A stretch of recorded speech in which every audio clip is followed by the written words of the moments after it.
şöyle. Turp bana masaj yaptı. Ben kuan iyi kuramıyor ben yani teknoloji. O çilek bugün çilek benim ne kış bilmemiş. Yok bana nereden çürüdüğünü. Bu herkes teknoloji bu çeşit. Bakayım çürüdüğünü. Boş koyamadım. Yok teknoloji anı. Bola lekin kim diyorsun gerekte. Şunası lekin açayım dolar. Gerçi Anadolu'muzda okutlanamız. İyi arkadaşım. Kaldım tok. Can milyonlar kaldılar kuan. Kuyan millet kaya gidecek.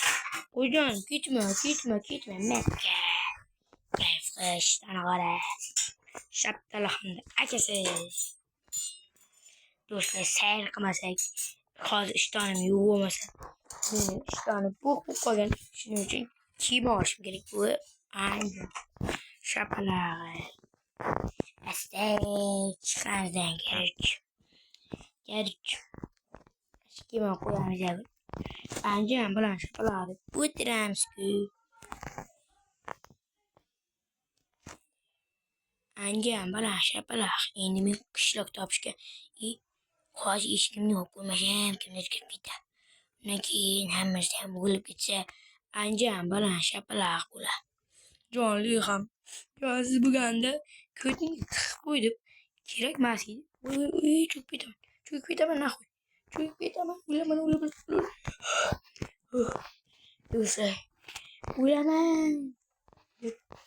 Ulan nasıl kaldı? Şuraya. Ne makrama mı? Ne gelip canına.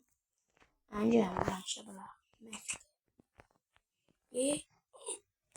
Yoldan. Wow. Teknoloji. Dostlar bu videoya 66 bin like ve videonun ikinci kısmı. Wow.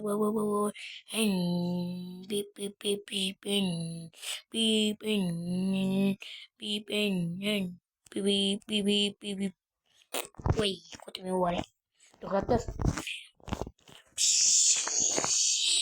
Wah, bu ne şey? Kötü canım ne var? Meşarat bayılmasın. Bırakırım kızı et bıraktığında. Yettik. Nasıl sen? Uy.